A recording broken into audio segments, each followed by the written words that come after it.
Hola, muy buenas tardes. Como todos los domingos, bienvenidos a un nuevo capítulo de Viajando en el Tiempo aquí en Agricultura TV y también en Radio Agricultura. Como ya sabían, la Magdalena les contó que ella se iba a ausentar un par de semanas, anda de vacaciones con su familia, muy merecidas las tiene. Así que yo me quedé aquí a cargo del programa, pero estoy muy bien acompañada, porque hoy me acompaña Guillermo González. Guillermo es historiador, ahora está además estudiando un doctorado en la Universidad de los Andes. Y Guillermo trabaja con nosotras, con la Magdalena, en la Red Cultural, es nuestro director de contenidos y por lo Así tanto es. él es el que hace posible en realidad que la Red Cultural funcione. Así que bienvenido, Guillermo, muchas gracias por acompañarme. ¿Cómo No, muchas estás? gracias a ti por convidarme y bueno, y gracias por la presentación. No, pero nosotros te queremos muchísimo y estamos muy agradecidas de tu trabajo. Bueno, como tú sabes, Guillermo, nosotros todos los domingos viajamos en el Así es. tiempo, en el espacio y lo hacemos muy bien acompañadas porque todos los domingos nos acompaña en este programa Turismo Cocha. Y Turismo Cocha, la verdad es que es realmente la mejor agencia de viaje. ¿Sabías tú que incluso si tú cotizas un viaje con otra agencia y tienes un precio menor, Cocha te lo iguala? Ah, pero qué maravilla. Mira qué buen dato. Es un muy buen dato. Así que, acompañados por Turismo Cocha, nos vamos a ir a viajar, pero hoy día no vamos a viajar lejos, espacialmente lejos en el mapa, pero no Sí. tanto desde el punto de vista del tiempo, porque vamos a hablar de Rusia. Y ya ha pasado un año y medio desde que la Rusia de Vladimir Putin invadió Ucrania, una guerra que se ha prolongado en el tiempo y que la verdad de repente los medios de comunicación como que no nos tienen tan informados. Así es, ¿no? Pareciera ser que pierde como el impulso inicial. La guerra tuvo ese momento de clímax, ¿no? Que todo el mundo no, más que maravillarse, se horrorizó frente al horror natural de la guerra, pero también los medios tienen una cierta cobertura y eso va decayendo, pero también es interesante saber lo que pasa ahí porque es de larga duración el fenómeno que ahí está pasando. Sí, pues un fenómeno de muy larga duración y si nos Sí. remontamos a la historia, vamos a tratar hoy día de hacer un breve resumen, pero es una historia que está sumamente unida, la de Rusia, la de Ucrania, también Bielorrusia y un poco todos los territorios que en algún momento formaron parte o del Imperio Ruso o de la Unión Soviética. Pero en las Exacto. últimas semanas hemos visto algunas cosas que nos han llamado la atención, como por ejemplo lo que ocurrió el día 22, 24 de junio, cuando a Putin le aparece en el fondo este hombre que era muy cercano a él, Yevgeny Prigozhin, el formador de este grupo Wagner, que hace este intento de toma del poder, Exacto. toma el poder en la zona de Rostov del Don y comienza a avanzar y resulta que estábamos todos expectantes de lo que podía ocurrir. Llegó como a 400 kilómetros de Moscú y la cosa misteriosamente... Bueno, es bien increíble, ¿no? Además, encuentro que es fascinante que exista el levantamiento de una milicia privada en la región del Don. Uno se imaginaría que tiene que ver casi con los antiguos vínculos de los zares rusos con los cosacos de la región. Es como esta contrata de ejércitos privados, de mercenarios. Pero si vemos el presente, ¿no? Esto realmente mostraba una debilidad interna, ¿no? De parte de la Federación Rusa, también la incapacidad de parte del Ministerio de Defensa de tener un control casi administrativo, ¿no? De las tropas en frontera.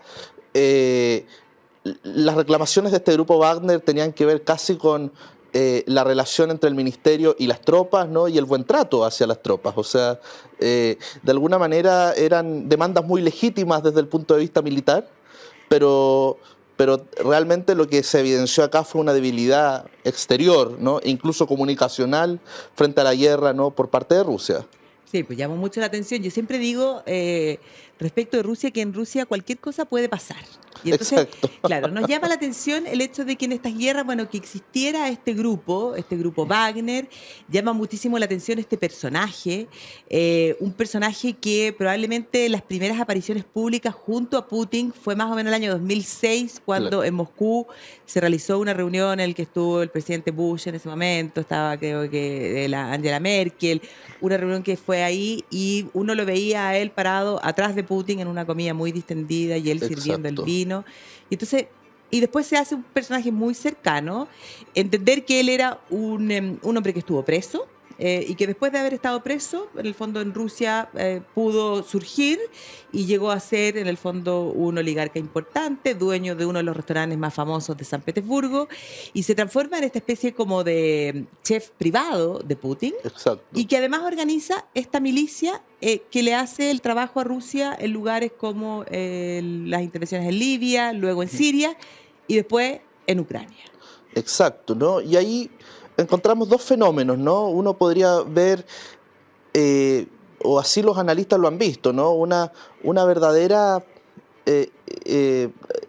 traslado de Rusia, podríamos decir, desde potencia geopolítica, más bien a conflictos periféricos, ¿no? Ese va a ser como el camino de la Federación Rusa en este contexto de una segunda guerra fría, podríamos decir. Y por otra parte, te habla de la corte que hay en Moscú. O sea, es verdaderamente una corte que implica cercanía con el poder, que implica también una forma de ascenso del poder que nos parece bastante poco formal en relación a lo que pasa en Occidente, pero como te digo, yo creo que uno de los elementos de poder hoy día de la Federación Rusa tiene que ver con conflictos periféricos y sus propios conflictos fronterizos actualmente son eso, ¿no? O sea, y como tú bien sabes, ¿no? Como una gran conocedora de Rusia, esto no es nuevo para nada, ¿no? Rusia ha tenido este momento donde sus fronteras son fundamentales, su espacio de anexión es fundamental, más que su posición como potencia geopolítica global o algo similar. Claro.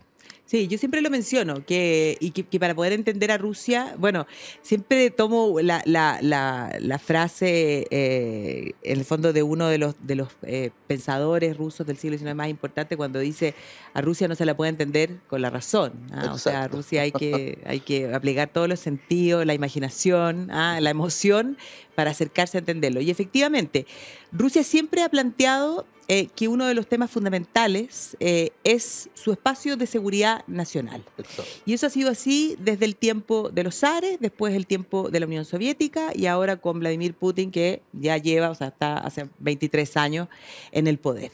Porque también hay que entender que Rusia es un país que no se gobierna como los países occidentales, o sea, los conceptos de democracia, de derechos humanos, no se entienden de la misma manera que acá, porque es un país que además pasó sin ningún tipo de sistema intermedio, o sea, de la autocracia zarista al Exacto. régimen totalitario de los zares y a este Putin, que en el fondo es esa combinación perfecta entre las dos cosas. Exacto, ¿no? Es realmente, ¿no? Un equilibrio autocrático que a uno le llama mucho la atención. Pareciera ser que la ideología rusa está más viva que nunca. Eso aparece hoy día en la frontera de Rusia, en el frente de guerra, en donde aparecen nuevos nacionalismos, empieza como a imperar, apareció hasta una república popular por ahí.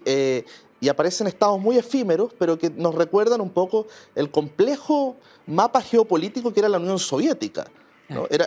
Era un equilibrio de poderes muy complejos con distintas repúblicas que componían esta gran unión, y la Federación Rusa claramente pierde ese control geoestratégico y pasa bueno, a una cierta centralización de Rusia, pero hoy día se está recuperando aquello y de alguna manera el nacionalismo, que me parece que es uno de los motores más complejos, ¿no? de este conflicto actual, porque va a generar mucha violencia, ¿no? Y pareciera ser que es un poco irreconciliable esta situación. Va a ser el camino que va a seguir Rusia por lo menos de aquí a los siguientes años, ¿no? Pareciera ser que por lo menos una generación más, este va a ser el conflicto en el que se han formado también generaciones de repúblicas y de estados en torno a las fronteras rusas. Esto partió muy romántico, ¿no? Y alguna vez lo conversamos. Esto es muy lindo en el sentido de que partió en Crimea, ¿no? Uno podría decir que es la cuna de Rusia, bueno, con el mundo, es la Tauris griega, es el mundo romántico que cantaron los poetas. pero claramente hoy día lo que pasa en el Donetsk y en el Lugansk, ¿no?, nos parece bastante distinto, ¿no? Es un escenario bastante menos romántico en el discurso, por lo menos. Exactamente, sí. Claro, Crimea es, y como te decía, lo hemos conversado muchas veces, Crimea es como esa verdadera, ha sido una obsesión para muchas culturas, se transformó en esta perla de los zares, Exacto. una península con una ubicación más que estratégica en el Mar Negro y por lo tanto también con el fondo no solo por los recursos, el fondo que existen ahí, sino que además por esa ubicación que permite el Exacto. control de ese Mar Negro y después por los estrechos la salida hacia el mar Mediterráneo. O sea, es completa y absolutamente un objeto de deseo. Que, claro, tú decías, es una tierra que a Rusia le permite vincularse con el mundo griego. Rusia, hay que comprender que no es occidente, va a ser el zar Pedro el Grande, en el que en algún minuto Claro. se le va a ocurrir occidentalizarse, pero la verdad es que Rusia es una nación que se forma en base a los pueblos eslavos, posterior a eso la llegada de estos vikingos varegos, estos suecos, y luego, bueno, la presencia del mundo mongol por más de 200 años. Entonces, lo cierto es que no tiene las mismas raíces que el mundo occidental, pero Crimea sí le permite ir a Exacto. encontrarse con esas raíces del mundo griego y por eso es que los rusos prefieren hablar de Tauride, o sea, el nombre que los griegos le dieron. Exacto, ¿no? Y pensar que también nos quita también esa imagen de un pueblo cerrado, ¿no? Que está la saga de Europa, que está pareciera ser oculto en la estepa, sino que aquí se abre al mar, el puerto de Sebastopol, y claramente esa anexión, que podríamos decir es la primera fase de esta guerra, Sí, pues claro, si es que lo la miramos. guerra partió el 2014. Exacto. Pero realmente el tono internacional era otro. Hay que recordar la conferencia, ¿no?, de Normandía, en donde vemos a Angela Merkel, en donde vemos al presidente Hollande de Francia, junto con figuras tan dispares, podríamos decir, para el ámbito internacional como Vladimir Putin, ¿no?, el gran autócrata, y vemos figuras como Alexander Lukashenko de Bielorrusia. Es decir, esa imagen de Occidente, de alguna manera tratando de mediar en los conflictos de la ex Unión Soviética, hoy día ya no la encontramos, ¿no? De alguna Claro. manera, Occidente ha jugado ya una carta, podríamos decir, ideológica, antirrusa, ¿no? Ya pareciera ser que la causa rusa en sus fronteras ya no genera empatía con Claro. Occidente. Claro, sí, pues en el periodo de Angela Merkel, la verdad es que ella tuvo un liderazgo que hay muchos que le critican por el hecho de que ella tenía muy buenas relaciones con Vladimir Putin. De hecho, de esa época, en fondo, los grandes acuerdos para la construcción de gasoductos que hoy día le Exacto. generan más dolores de cabeza a Europa que Exacto. soluciones en el tema del gas. Eh, pero, pero yo concuerdo contigo en que hoy día lo que estamos viendo en las últimas semanas, sobre todo en el último mes, bueno, vimos ese encuentro de los países de la OTAN, donde tuvo presencia el presidente Zelensky, el presidente de Ucrania, donde vemos que, bueno, ya se ha incorporado Finlandia, Exacto. vimos también que Turquía en el fondo ha levantado el veto a que Suecia entre también en la organización del Tratado del Atlántico Norte. Y por ahí vemos dos cosas importantes. Por un lado, vemos que si Putin al comienzo de la invasión lo que pretendía era menos OTAN, hoy día tiene más OTAN, o sea, Exacto. más frontera con la OTAN. Y por otro lado, que el camino para Ucrania no va a ser tan fácil en ese ingreso, pero sí que Ucrania cuenta con el apoyo del mundo occidental en cuanto a armamentos, de la ayuda militar, en el fondo de sostenerlo para que resista y eventualmente triunfe en esta guerra. Exacto, y yo te diría, uno en esto no debe hacer de adivino, pero si uno proyecta este conflicto, ¿no?, en el sentido de que la OTAN está realmente generando una verdadera barrera, ¿no?, frente a las fronteras rusas, y frente, ¿no?, a este avance ¿no?, de la seguridad nacional interna de Rusia.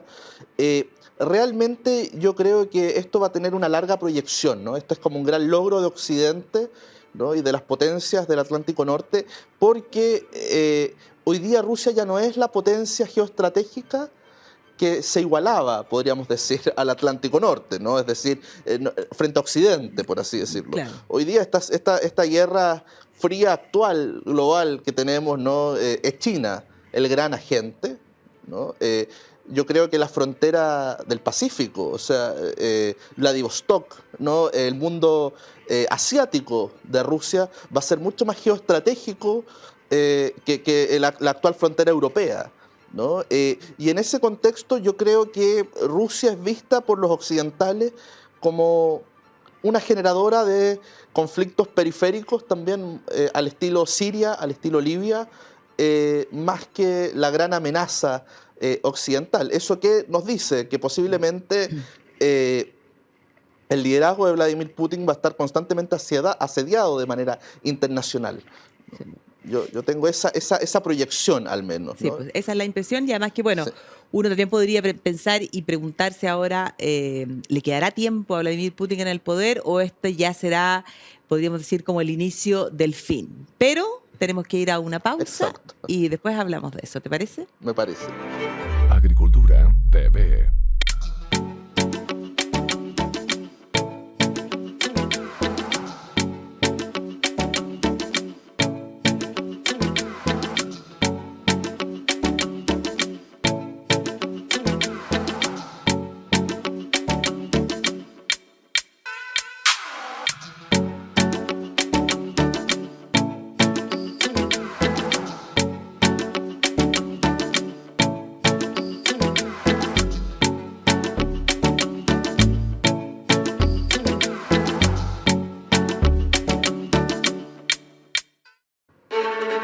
Bueno, y aquí estamos de vuelta en Viajando en el Tiempo, como todos los domingos por Agricultura TV, y estamos conversando con Guillermo acerca de lo que está ocurriendo en Rusia, este conflicto con Ucrania, cuál va a ser el papel o cuál es el papel de Rusia en el sistema político internacional. Y yo le dejé planteada una pregunta antes de la pausa respecto de qué opina él, si este será ya el principio del fin de Vladimir Putin o la posibilidad de que él se prolongue por mucho tiempo más.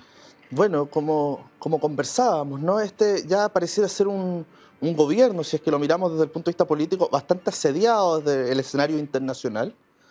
El apoyo, podríamos decir, desde el mundo asiático no tiene la misma fuerza comunicacional que el apoyo occidental hacia Ucrania.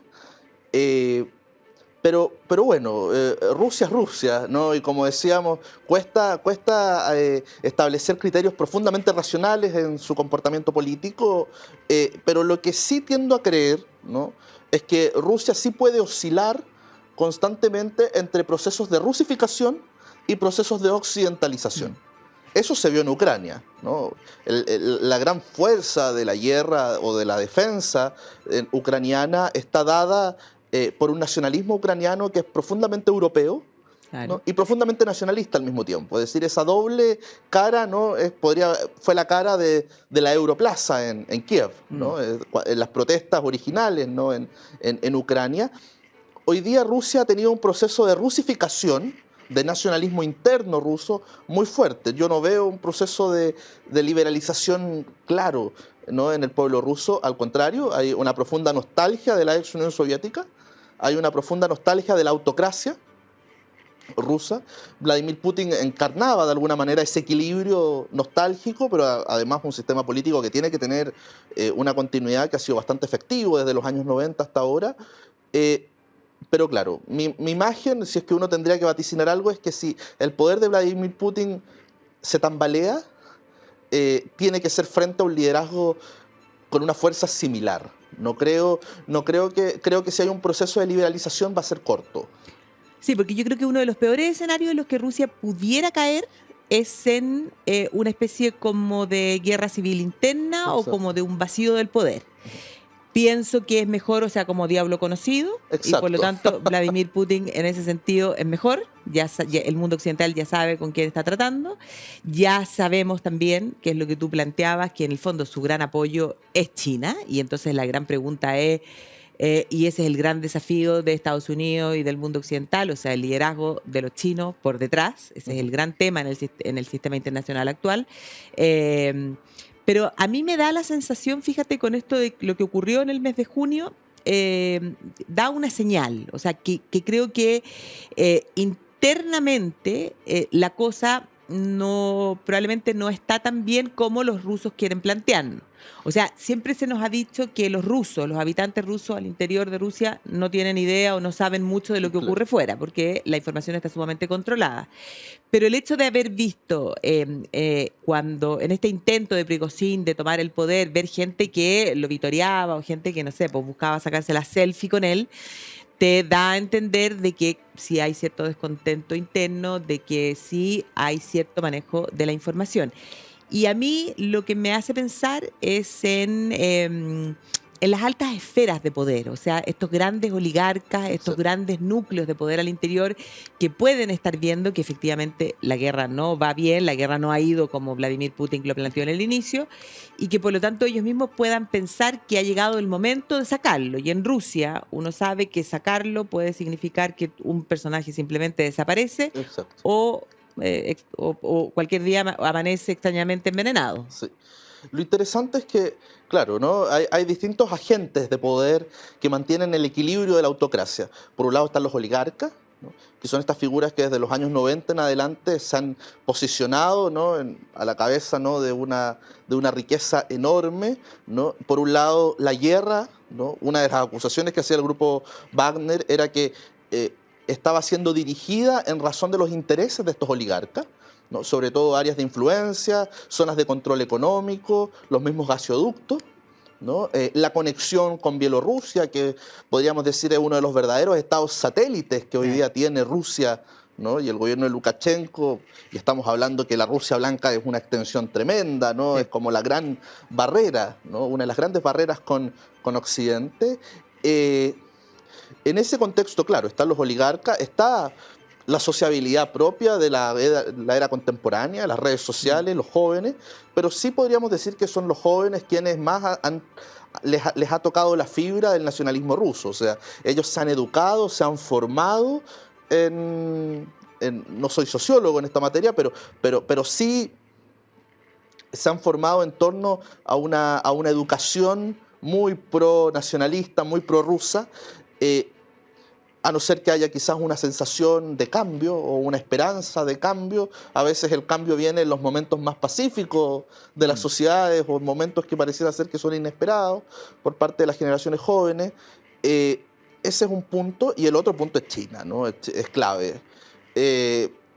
Al comienzo de la guerra veíamos el acercamiento, ¿no? que tenía China de manera exterior con Vladimir Putin, ¿no? Había una relación, tuvieron un encuentro en Beijing, o sea, claro. De alguna manera ese acercamiento era un gesto también público de decir, bueno, estamos nosotros acá. Para China la zona geoestratégica del oriente ruso es fundamental, ¿no? Es parte del equilibrio que hay en el Pacífico, en el Mar de China. Hay que pensar que de alguna manera es una zona, es parte de controlar una parte global, o sea, esa parte del mundo está controlada hoy día por China gracias a esa relación con Rusia, pero claro, vaticinar específicamente qué va a ir pasando es difícil. Sí, es Yo creo que, y este es el punto que hay que tener siempre en cuenta, Rusia no es un país extremadamente rico. No, para nada. Económicamente podríamos decir que es bien insignificante. Sí. Exacto, para los estándares de la Unión Europea, de hecho, un ingreso per cápita bastante bajo. El gasto militar, lo que pasa es que es desproporcionado en relación al presupuesto ruso, en relación también a su población, pero también la capacidad de movilización de tropas ha sido bajo, imaginándonos lo que es el gigante ruso. O sea, hoy día que hay un cierto retroceso y el frente se está convirtiendo en el centro, ¿no? de la zona de conflicto entre Crimea y el Lugansk, ¿no? Que claro. De alguna manera ese centro que ha implicado la movilización de 10.000 tropas ha sido bastante lento y ha sido bastante conflictivo, ¿no? Eso te demuestra también que como potencia bélica la capacidad de comunicación y de movimiento no ha sido lo esperado, no está a la vanguardia. No, claro, ha demostrado que se ha quedado probablemente con cierto retraso, pero a mí sí me llama la atención de que en esta guerra, en este enfrentamiento, no hemos visto un despliegue tan espectacular como podría haber sido de la Fuerza Aérea Rusa. Por ejemplo. Claro, y uno de repente se pregunta, bueno, ¿será que se están resguardando eso como para para un ataque final, pero lo cierto es que la guerra finalmente quedó entrampada en esa zona del Donbass, en Crimea, con los constantes intentos por una parte de los ucranianos de derribar ese puente que Vladimir Putin Exacto. construyó, con el que logra unir el territorio de la Federación Rusa y la península, y bueno, también el puerto de Odessa, que es constantemente bombardeado. Exacto, ¿no? De alguna manera también la guerra es muy compleja, ¿no? Desplegarla completamente sobre un territorio poblado, sobre un territorio bueno, supuestamente la frontera es prorrusa y así lo ha demostrado, ¿no? Mm. Con la aparición de distintas repúblicas y con gobiernos Sí, pues, claro. provisionales. En ese contexto, tener una guerra desplegada sobre una población que en cualquier momento puede cambiar su equilibrio hacia Rusia es complejo. De alguna manera, los momentos heroicos de la guerra han sido verdaderamente escenarios de guerrilla, Mm. ¿no? El conflicto en Zaporilla Claro. o la reserva, podríamos decir, en un edificio de 700 ucranianos, ¿no? De alguna manera resistiendo el ataque, el bombardeo y las amenazas rusas han sido más icónicas, podríamos decir, desde el punto de vista internacional, ¿no? Han dejado un espíritu muy nacionalista también para los ucranianos, con mucha más fuerza que el despliegue de tropas rusas, ¿no? De alguna manera también aquí se daba y ha sido muy potente la imagen de este gigante que pelea contra este estado más pequeño, ¿no? De alguna manera esa sensación de injusticia también ha sido muy potente y los rusos yo creo que son muy conscientes de aquello. Desplegar una guerra total en la frontera puede significar un cambio de equilibrio de la población que ahí está. Sí, pues, claro.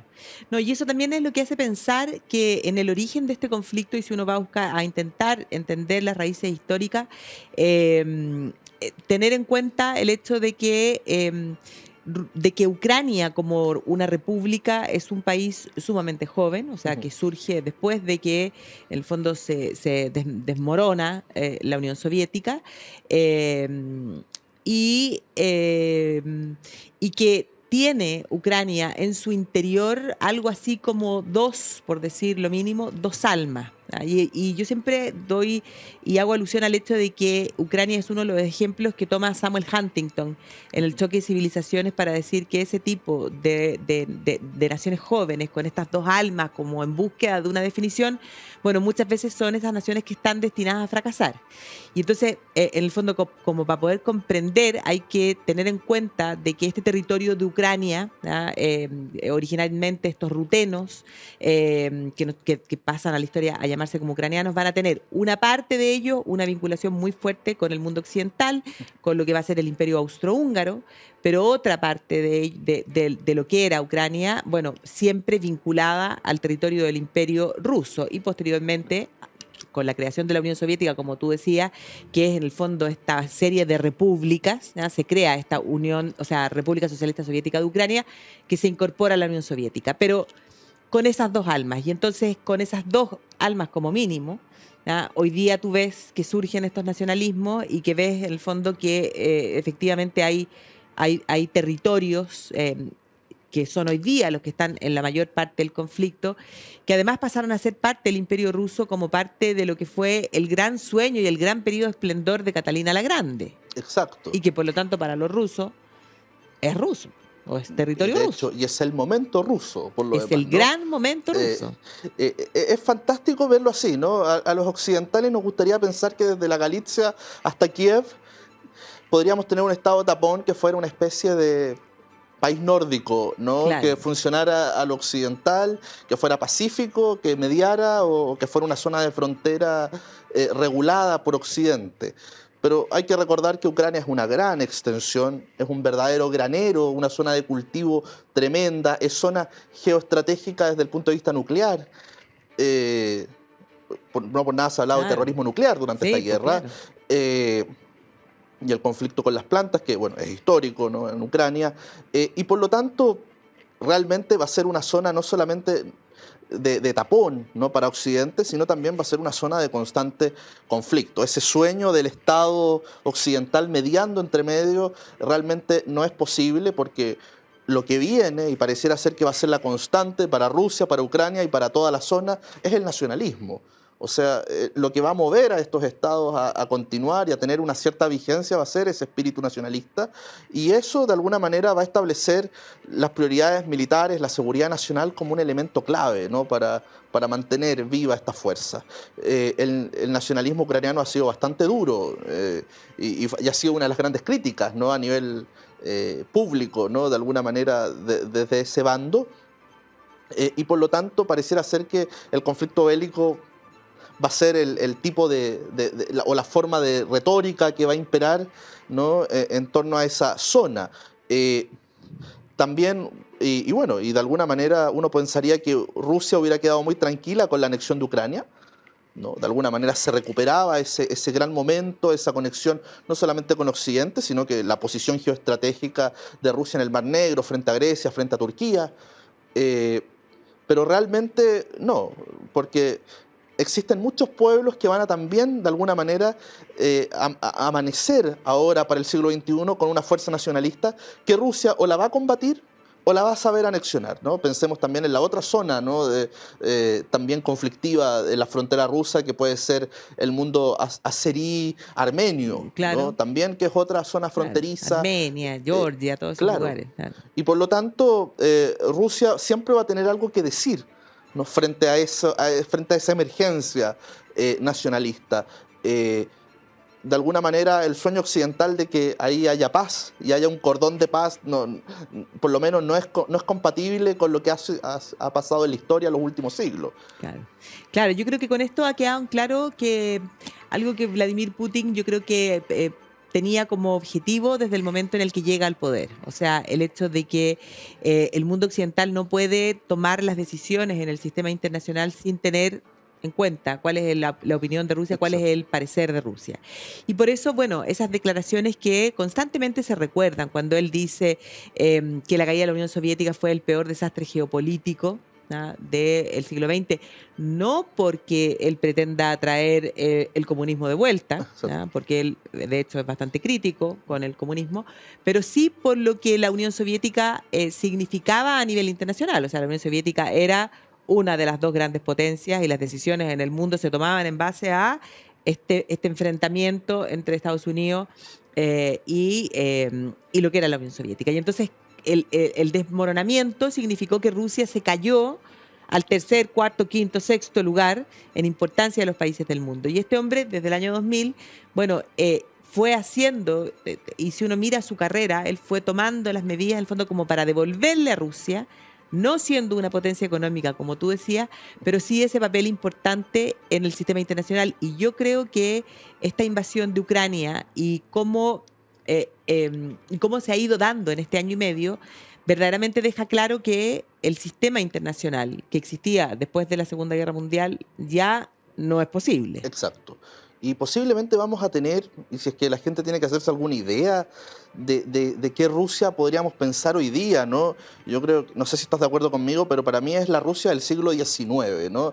Es la Rusia en la cual los gobernantes de Europa tienen que incorporar al zar en la foto, aunque sea incómodo, ¿no? Se sabe que hay una autocracia ahí, van a proliferar los conflictos en toda la frontera.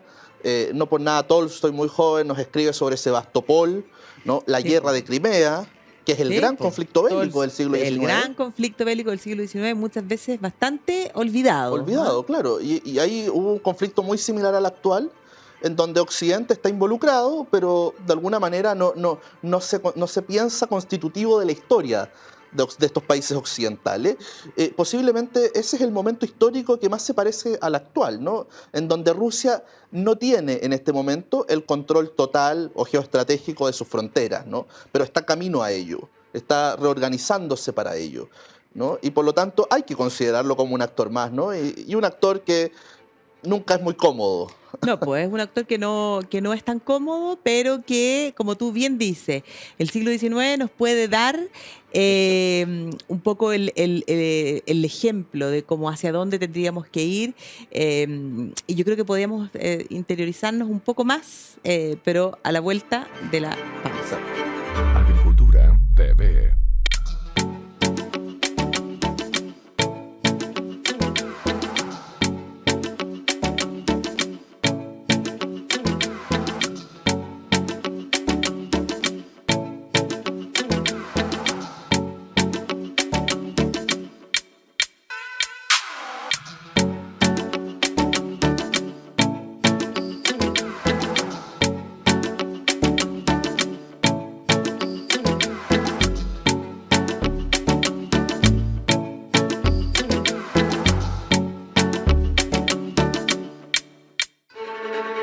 Bueno, estamos de vuelta y aquí en nuestro programa Viajando en el Tiempo, y como lo dejamos planteado, un poco referirnos a la historia de Rusia del siglo XIX, que probablemente nos puede dar la pista, nos puede dar la clave de hacia dónde nos podemos enfrentar, hacia dónde podemos ir.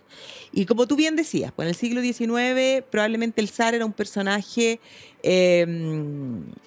que no les caía a todos muy bien, pero que estaban obligados a tenerlo en cuenta, porque el siglo XIX es también el siglo, en el fondo, donde hay un surgimiento del nacionalismo importante, donde vemos que se van a dar conflictos, por una parte. Yo creo que las dos guerras más importantes del siglo XIX en términos de Rusia y Europa van a ser, por un lado, la guerra franco-prusiana, que va a derivar finalmente en la formación de Alemania, esa por un lado, y la otra, la que hablábamos, la guerra de Crimea.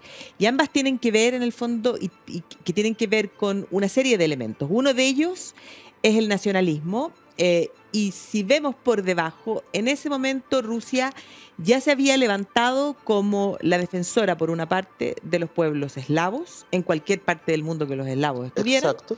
Y por otro lado, como la gran defensora de los ortodoxos, de los católicos ortodoxos, también en cualquier parte del mundo. Y en ese minuto el gran conflicto era con el Imperio Turco Otomano, producto de que Rusia tenía acuerdos y tratados donde tenía el derecho a intervenir en los asuntos internos del Imperio Otomano si es que los cristianos ortodoxos estaban en conflicto o sus derechos estaban siendo soslayados. Entonces, bajo esos dos puntos de vista, hoy día uno puede ver que esos dos elementos de igual manera hoy día siguen estando presentes. Bueno, y para los rusos es muy potente, ¿no? O sea, si uno piensa en la imagen europea del XIX, ¿no? Del zar Alejandro construyendo catedrales, y pensamos en Vladimir Putin, ¿no? De alguna manera rindiendo honores, ¿no? al patriarca, y de alguna manera reconstruyendo el patrimonio ortodoxo ruso que había sido destruido, ¿no? Y había sido avasallado durante la Unión Soviética. Claramente ahí también hay una expresión nacionalista muy potente. Los rusos también saben usar muy bien como herramienta su propia historia. Es decir, claro, y ellos se consideran como que tienen una especie como de destino mesiánico. Exacto, son excepcionales, como tú bien decías, no son los protectores de la ortodoxia en el mundo, son paneslávicos, o sea, son los protectores de los pueblos eslavos, y por otra parte, eso a Occidente le genera un doble conflicto.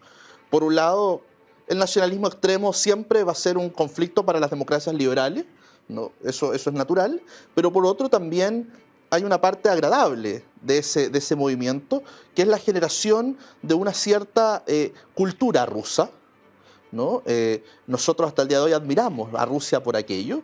Fue el gran debate que se dio al inicio de este conflicto, en donde no podemos despreciar las fuentes de la cultura rusa, sí, pero sí despreciar los actos políticos de Rusia. De alguna manera esa doble cara, ¿no? Y uno piensa en los grandes escritores, en la gran cultura rusa. Posiblemente uno de los elementos más cojos de Vladimir Putin es eso. No ha sido capaz de comunicar este nacionalismo, no ha sido capaz de comunicar este proceso educativo que ha tenido Rusia los últimos 15 años con mucha fuerza.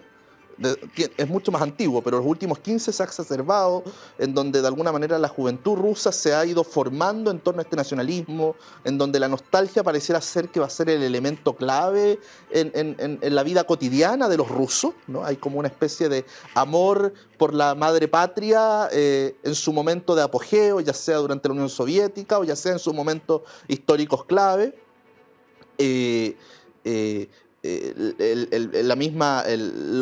Los mismos himnos, ¿no? Y cantos rusos donde se celebra, por ejemplo, las grandes victorias militares, ¿no? Durante la Segunda Guerra Mundial y todo, hoy día ya no son una alabanza al comunismo, son una alabanza a la historia rusa, a la historia tradicional rusa, pero eso no ha sabido comunicarse bien a Occidente. Hoy día nos parece un momento, un nacionalismo muy extremo, ¿no? Para los estándares de las democracias occidentales. Claro, le ha faltado a Vladimir Putin probablemente un buen relato. Y en ese sentido, exacto, bueno, yo creo que todo el mundo sabe, la gente que nos sigue, que nos conoce en la red cultural, que yo soy una apasionada de la historia de Rusia.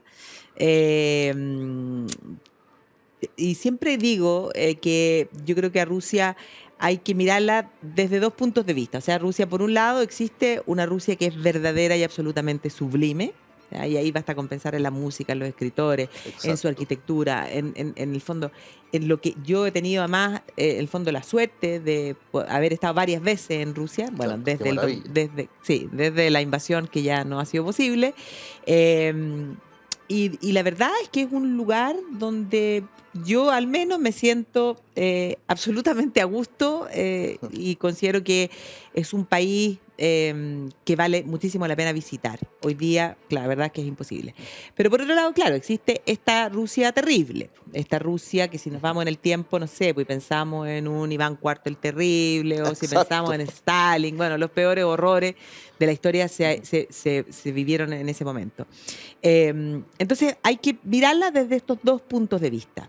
Y entonces, claro, ha faltado el relato. Ha faltado el relato que le explique al mundo occidental, ¿ya? El fondo, las razones que para los rusos son las válidas en este enfrentamiento, ¿ya? Porque ha quedado claramente establecido que Putin es el invasor, ¿ya? Y que Ucrania, en el fondo, ha sido la víctima, ¿ya?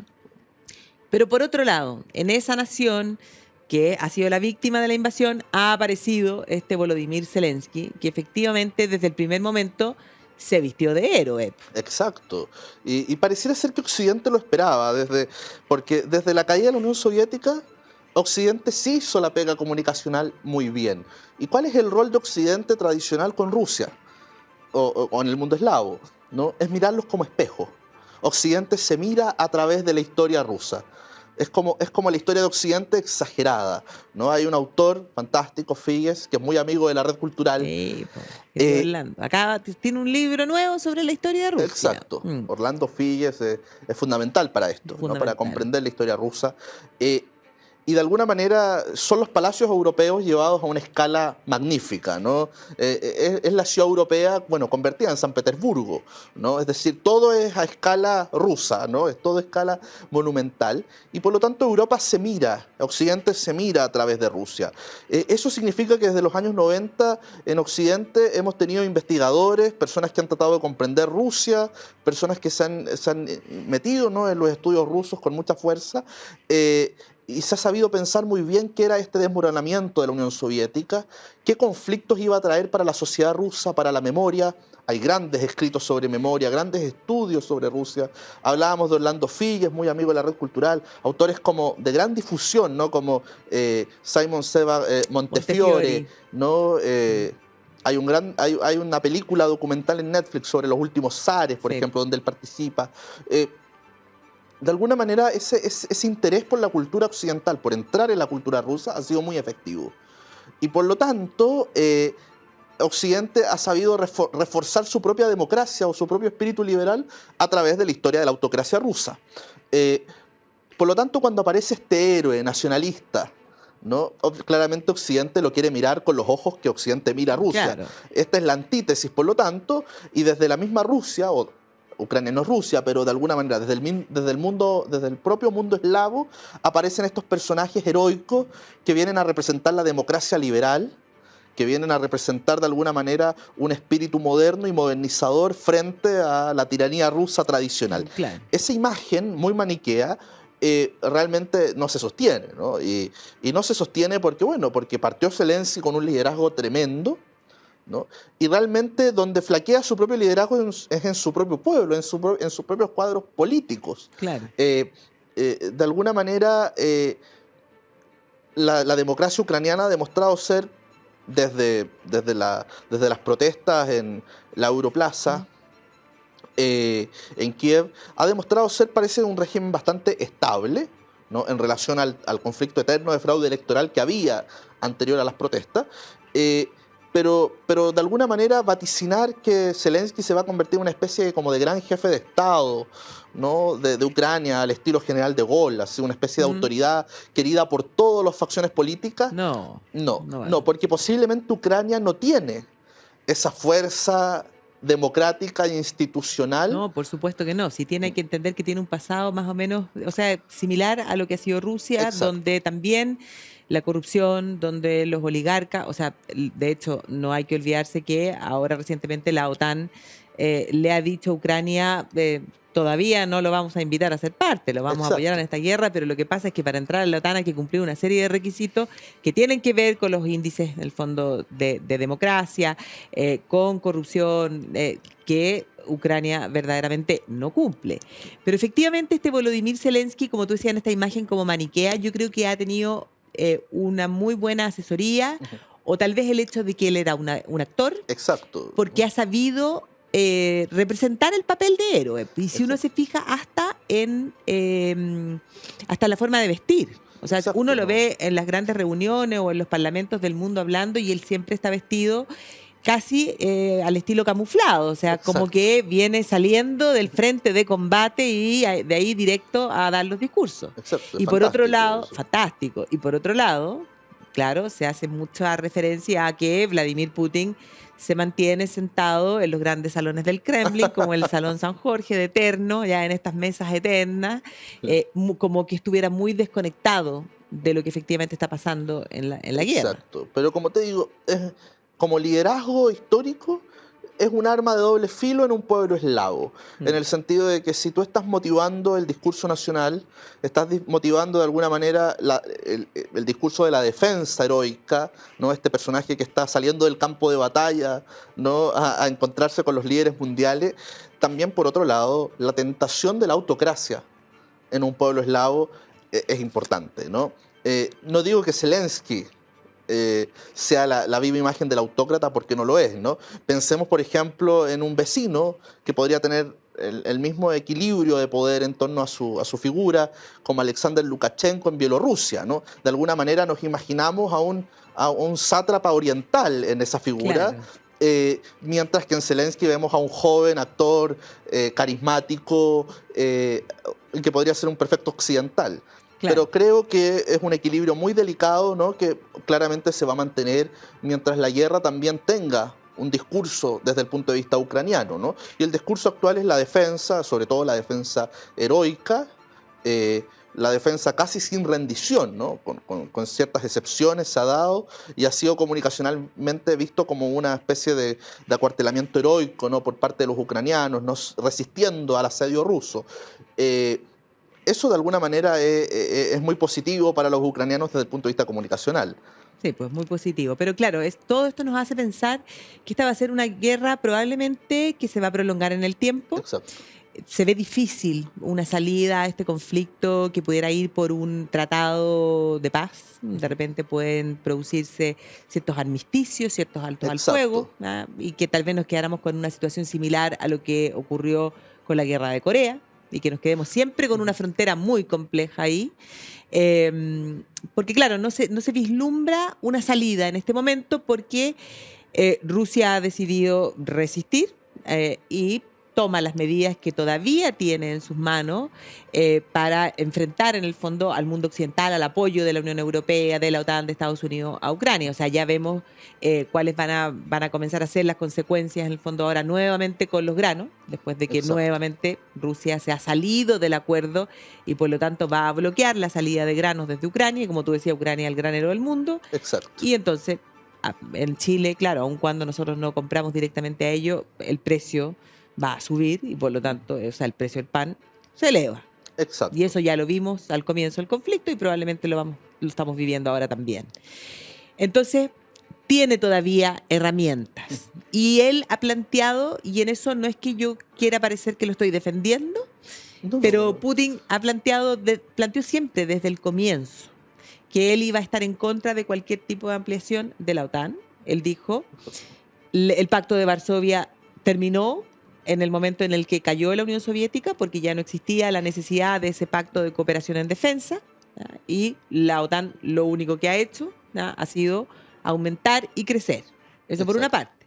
Por otro lado, también lo dijo y lo dejaron sumamente claro cuando ocurre lo del Euromaidán, cuando lo que tú dices, las protestas en la plaza en Kiev, cuando Ucrania estaba negociando su ingreso a la Unión Europea. Entonces, ha dicho, ese es el límite. Pero parece que por el otro lado, esos límites y el hecho de que Rusia históricamente haya planteado de que el territorio ucraniano es parte de su zona de defensa natural, porque si uno lo mira en términos geográficos, bueno, Rusia no tiene ahí una gran cadena montañosa, Rusia no Exacto. tiene ahí un gran río, y por lo tanto, si vamos hacia atrás, Napoleón invadió por ahí, Exacto. Hitler invadió por ahí. Entonces, claro, lo consideran como zona de su seguridad nacional. Entonces, eh, es un territorio que probablemente va a ser una frontera que va a quedar sumamente compleja y a la que es difícil encontrarle hoy día, vislumbrar Exacto. una salida.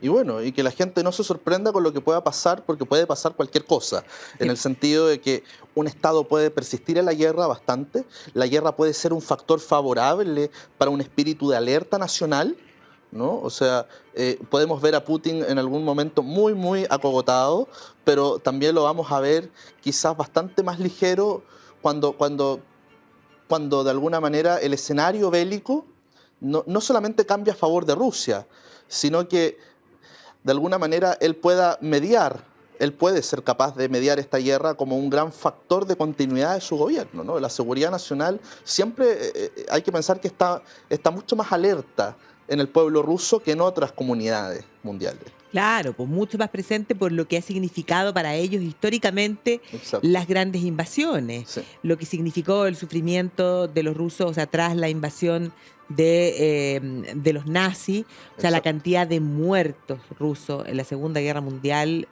o sea, superan a cualquier otra nación. O sea, hace Eh, poco veíamos que la gran fiesta nacional que conmemoran los rusos independientes, ¿no? De todo lo que ha cambiado. Claro, cuando celebran el Día de la Victoria, lo que ellos Sí, llaman la Gran Guerra Patria, y sí, eso en gran medida, ese triunfo sobre los nazis es, yo creo que sin lugar a duda, uno de los factores que le permitió a Stalin, bueno, lograr mantenerse por más tiempo y exacto. además emerger Stalin como ese gran líder patriota y nacionalista, a pesar de todo lo que Stalin era. Bueno, los rusos, en el fondo, dicen, no, estas decisiones no pueden estar siendo tomadas por Stalin. Stalin no Exacto. se equivoca, Stalin es Dios. Estos son los mandos medios los que se están Sí. equivocando, no Y Stalin. así que con Rusia podemos esperar cualquier cosa. Eso es lo fascinante también de este conflicto, en el sentido de que si uno lo mira desde afuera, ¿no?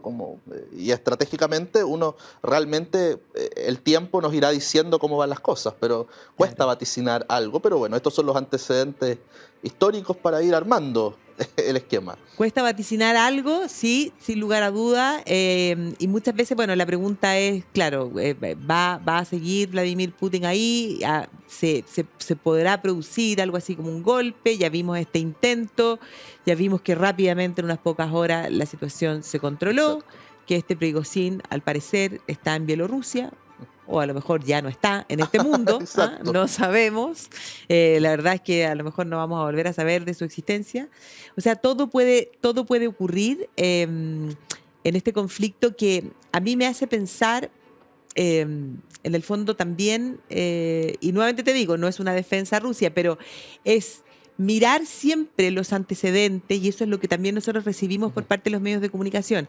Siempre mirar los antecedentes, en el fondo, de estos conflictos, mirar la historia solo desde la visión occidental, desde el Exacto. mundo occidental, con las justificaciones del mundo occidental, sin hacer el intento de evitar esa mirada tan etnocéntrica y tratar de ver el asunto desde el otro punto de vista Claro. y tratar de encontrar cuáles son los puntos que a Rusia a lo mejor es factible de concederle. Exacto, ¿no? Y siempre va a ser un otro que fascina, o sea, es un otro de gran categoría el mundo ruso, y realmente mirarlo y tratar de entender el mundo que sucede en Rusia es realmente fascinante, porque como comentábamos antes, hay un gran cambio educacional, hay un cambio en el discurso político, hay búsquedas que son muy legítimas, por ejemplo, como la unidad nacional, hay búsquedas como la unidad lingüística, hay cierto relevo, ¿no? De su población, o un cierto movimiento de su población inactiva, que es mucha, y bueno, ya hay un sentimiento de gran amor patrio, podríamos decir, por lo que fueron las grandes comunidades económicas, sociales, de memoria, ¿no? Del mundo ruso. O sea, la guerra mundial, la Unión Soviética también generó un espacio de confort, ¿no? Después de la guerra, para los rusos. Es decir, Rusia era una tierra segura para vivir. Esa es la imagen que los rusos tienen de la ex Unión Soviética, por ejemplo. Claro. Querer volver a ello, ¿no? Pareciera ser que es legítimo. Es decir, de alguna manera, si lo miramos desde el punto de vista, desde el mundo ruso. Claro. Bueno, tantas cosas que podríamos seguir conversando en este tema que es realmente fascinante, pero vamos a invitar a Guillermo de nuevo porque me quedé con Feliz. ganas de conversar con Guillermo de China. Sí. En alguna ocasión, bueno, yo siempre he tenido las ganas de hacer un curso de la historia de Crimea para poder tratar también la guerra de Crimea y finalmente el tiempo no me lo permite, pero algún Claro. día lo haré. Algún día tengo que ir a Crimea, Guillermo, Es que, bueno, es que hay que cantar ahí. ¿cierto? Vamos a ver si se hace realidad en esta vida o en la siguiente, siempre acompañada por Turismo Cocha, Guillermo. Exacto. ¿Cierto? Así que te doy las gracias por haberme acompañado hoy día. Hiciste que no extrañara para nada a la Magdalena Mervilá, pero igual te quiero, mi reina, y espero que estés Exacto, disfrutando todos tus la echamos de vacaciones. menos. Así que nos vemos el próximo domingo.